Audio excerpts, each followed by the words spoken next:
pessoal, aqui é o Vanderlei Teixeira do Chovendo Sapos. Nesse vídeo a gente vai começar uma série aqui no canal chamada Diálogos, que tem como intuito justamente fazer uma comunicação entre filmes, né? Seja porque eles são do mesmo diretor, seja porque eles têm uma temática muito parecida, muito próxima, seja porque um é remake do outro, seja porque ambos são adaptações literárias de um mesmo livro. E antes de começar esse vídeo, eu queria pedir para todo mundo se inscrever aqui no canal do Chovendo Sapos no YouTube, além de se inscrever, ativar esse sininho que tem aqui no YouTube, que ele lembra toda vez que algum novo vídeo é publicado no canal.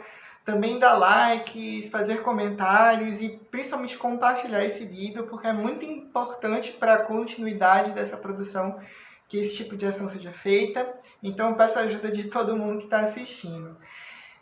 Bom, nesse primeiro episódio da série de Diálogos a gente vai fazer uma relação aí, vai falar sobre duas obras que são adaptações de O Talentoso Ripley, um livro da Patricia Highsmith, publicado em 1955, que um é O Talentoso Ripley, de 99, que é dirigido pelo Anthony Minghella, e o outro é O Sol por Testemunha, que foi um filme do René Clément, de 1960, né? Os dois são adaptações desse livro da Patricia Highsmith, O Talentoso Ripley.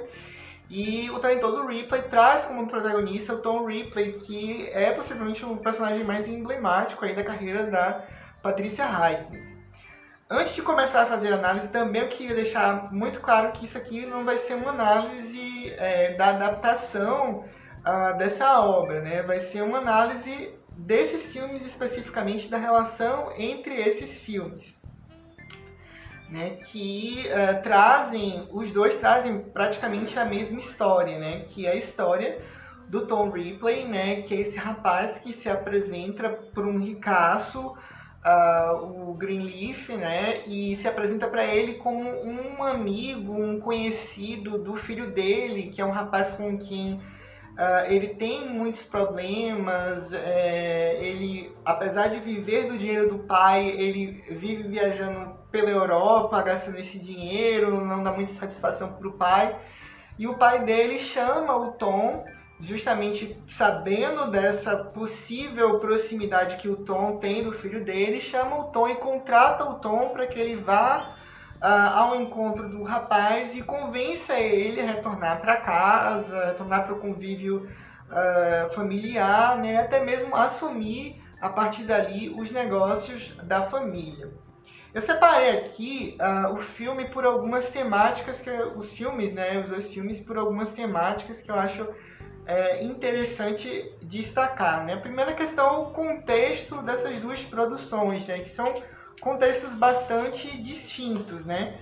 A gente tem O Sol por Testemunha, que é um filme de 1960, uma produção França-Itália, que tem o René Clément como diretor, né? Na época o René Clément ele saiu do Festival de Cannes, premiado 2 vezes com o prêmio de melhor diretor lá do Festival de Cannes, né? Um por A Batalha dos Trilhos, que foi um filme de 1946, e outro por 3 Dias de Amor, em 1949, né? E O Sol por Testemunha foi o filme que acabou fazendo a carreira ali do Alain Delon como um grande galã do cinema a partir de então, um grande símbolo sexual da época, né? O Alain Delon, que foi o intérprete do Tom Ripley em Um Sol por Testemunha.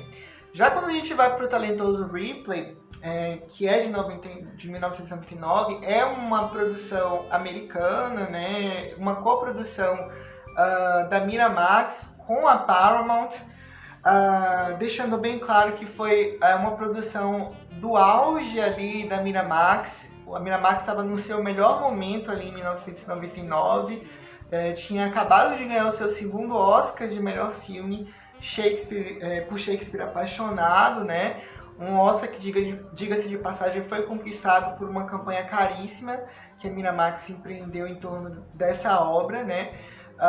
Então a gente está pegando em O Talentoso Ripley a Miramax no melhor momento de toda a trajetória dela, né? A Miramax investiu muito em Um Talentoso Ripley, como o filme deles da temporada de premiações de 1999, foi 40 milhões de dólares investidos no orçamento.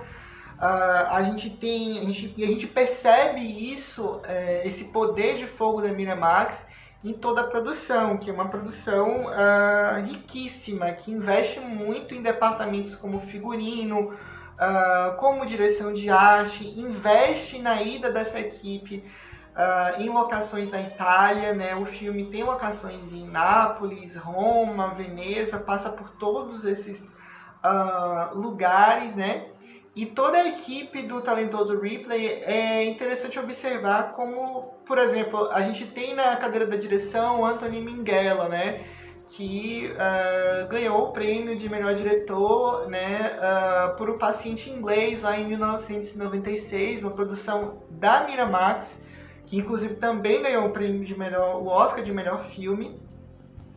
A gente tem aí no elenco o Matt Damon, que é outra cria da Miramax, né, que vinha ali do sucesso de Gênio Indomável no Oscar, ganhou o prêmio de melhor roteiro no Oscar. No elenco também tem a Gwyneth Paltrow, que é outra cria da Miramax, né, que vinha ali do Oscar de Shakespeare Apaixonado. Além deles, a gente tem figuras nos créditos do talentoso Ripley que estavam também em ascensão naquele momento. Por exemplo, a Cate Blanchett, que concorreu ao Oscar de melhor atriz por Elizabeth, junto com a Gwyneth Paltrow, tá no elenco. A gente tem o Walter Murch, né, que é editor do filme. Então, a gente percebe, né, por toda essa ficha técnica, como a Miramax ali se cercou das melhores pessoas para aquele momento, para fazer essa produção, né? E aí, nesse sentido, isso acaba se convertendo, né, em algumas decisões do ponto de vista estético, por exemplo, né? O talentoso Ripley, ele não tem muita timidez em ostentar essa atmosfera sofisticada que o filme capta, né? Que são esses cenários por onde perambulam ali aquela alta sociedade que o filme retrata, né? E nesse sentido, o filme explora muito bem todos os pontos turísticos da Itália, né? Aqueles imóveis de arquitetura antiga, as óperas, né? Eles mostram muito a questão do litoral italiano, né? Aquele litoral paradisíaco, né? São imagens belíssimas que a gente tem em Um Talentoso Ripley, né? Isso está muito presente no filme. É uma decisão que acaba sendo possível por conta desse investimento, mas que também acaba funcionando para a própria história, né? Porque estabelece um contraste muito interessante, por exemplo, com a personalidade doentia do Tom Ripley, do protagonista do filme, né? Que no caso do Talentoso Ripley, interpretado pelo Matt Damon. E também com todo aquele rastro de sangue que ele deixa ao longo da história. Então estabelece um contraste muito interessante nesse sentido. E também um contraste com toda essa infelicidade que paira ali pelos personagens da alta sociedade, que são as pessoas que o Tom Ripley admira, né? O Dick, a Marge, o Dick, né, o Jude Law, a Marge, a Gwyneth Paltrow, a Meredith, que é a personagem da Cate Blanchett, que são pessoas afortunadas, né, pessoas que são bem de vida, né, que têm uma posição social privilegiada, mas que todas são extremamente insatisfeitas com as suas vidas, né? Então esse contraste é muito interessante entre esses ambientes sofisticados, essa atmosfera meio classuda que existe no Talentoso Ripley, com quando a gente vai adentrar aí na psicologia desses personagens, a gente encontra como eco, né, algo que contrasta com essa imagem que a gente tem no filme. O Saul Porter-Chamon, ele faz um exercício muito próximo disso, né?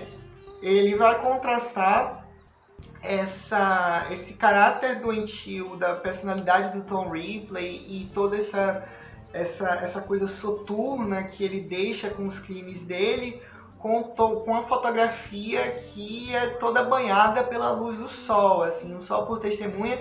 A gente quase não tem, a gente praticamente, acho que não tem uma imagem noturna de O Sol por Testemunha. No Talentoso Ripley até tem, mas no Sol por Testemunha isso não existe. O filme se passa todo durante o dia, né? Existe inclusive uma hora do filme, a primeira hora inicial do filme, ela é toda ambientada em alto mar, né? No barco, onde tem ali a dinâmica do Tom Ripley, do Alain Delon com o jovem Greenleaf, que aqui no caso é chamado de Philip Greenleaf. Eles fizeram essa adaptação no Sol por Testemunha, fizeram essa alteração no Sol por Testemunha. E a Marge, né, passa quase uma hora do filme todo no barco, em alto mar, com aquele sol, né.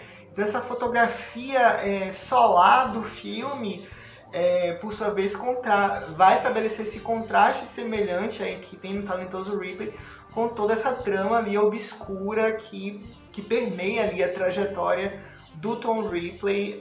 Em O Sol por Testemunha, a gente tem a relação do Tom Ripley e do Dick Greenleaf, ela já é dada, né? A gente já começa o filme com ele já se conhecendo, com ele já tendo alguma relação ali estabelecida de intimidade.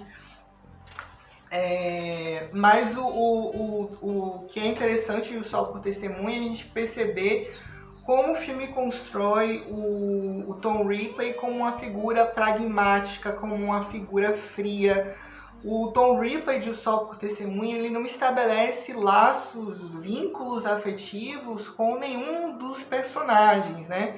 Nem com o Philip Greenleaf, nem com a Marge. Em dado momento, o filme sugere uma relação mais próxima ali do Tom Ripley com a Marge, mas ele se aproxima mais dela muito no intuito de manipulação.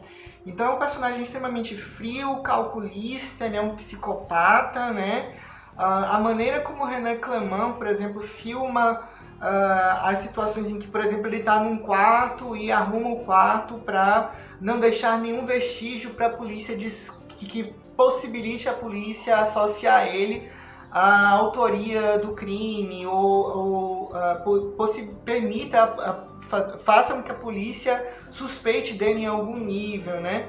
A maneira como o Clément filma o Alain Delon no quarto se movimentando é uma coreografia muito marcada.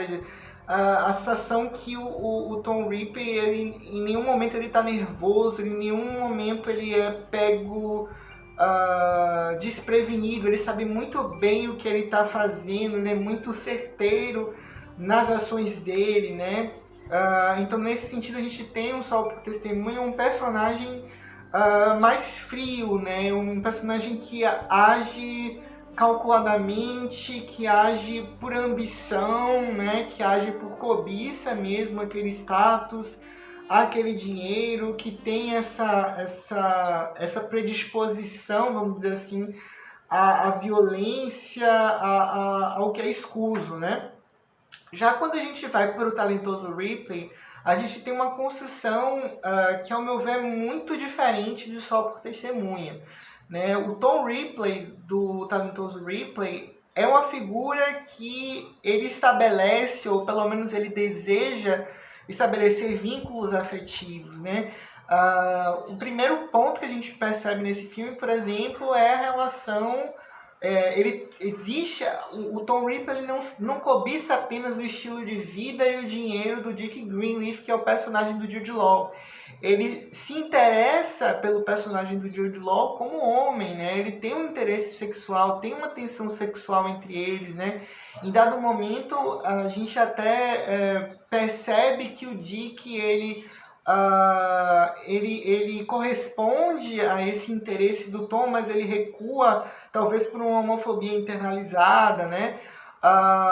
Em diversos diálogos, em diversas cenas, o filme deixa muito claro esse interesse, essa paixão do Tom pelo Dick, né? Como uma cena, por exemplo, que é emblemática desse filme, que é a cena em que os dois estão jogando xadrez ali na ponta da banheira, o Dick está na banheira, o Tom tá fora e o Tom sugere entrar na banheira junto com o Dick ele recusa, né? E quando o Dick sai, o Tom observa o Dick nu, né? Pela fresta, assim, pelo canto do banheiro, ou então um momento em que o Tom Ripley ele canta My Funny Valentine e olha pro Dick, né? E a gente sabe anteriormente que My Funny Valentine foi a canção que fez a Marge, né, a namorada do Dick, se apaixonar por ele, né? Então todas essas informações faz que a gente perceba que o talentoso Ripley,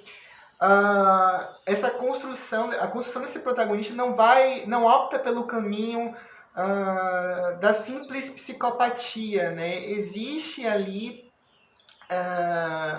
algum esforço do Tom em estabelecer alguma relação afetiva com os outros personagens. Ele sente remorso, às vezes, pelas ações criminosas que ele comete. Ele sente remorso por ter assassinado o Dick. Ele sente remorso por ter feito a Marge sofrer depois da morte do Dick, depois do desaparecimento do Dick, né?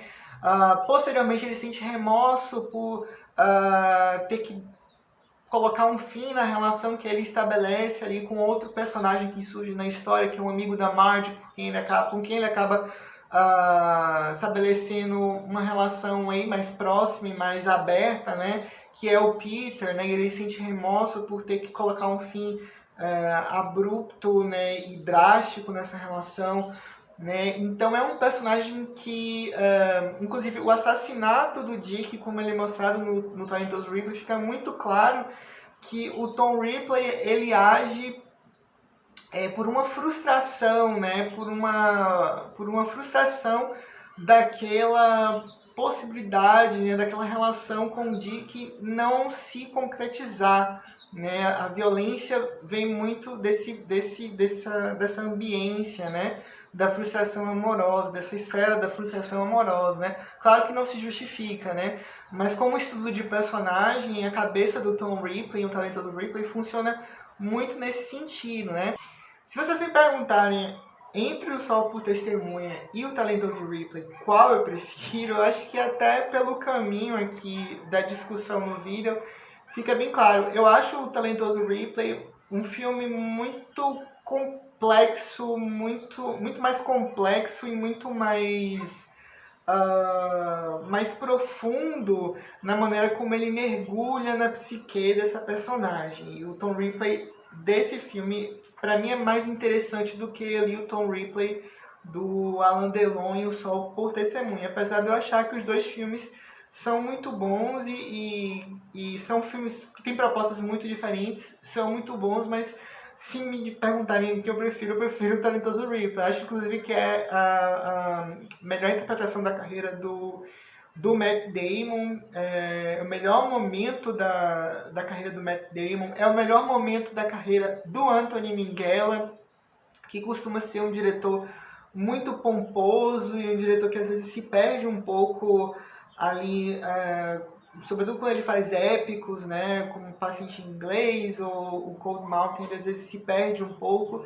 E o Talentoso Ripley me parece que é o projeto certo para ele, o roteiro inclusive é dele, e é o melhor filme da carreira do Anthony Minghella para mim. Bom, gente, é isso. Eu espero que vocês tenham gostado desse vídeo, né? Digam o que vocês acharam nos comentários sobre o Sol por Testemunha, sobre o Talentoso Ripley.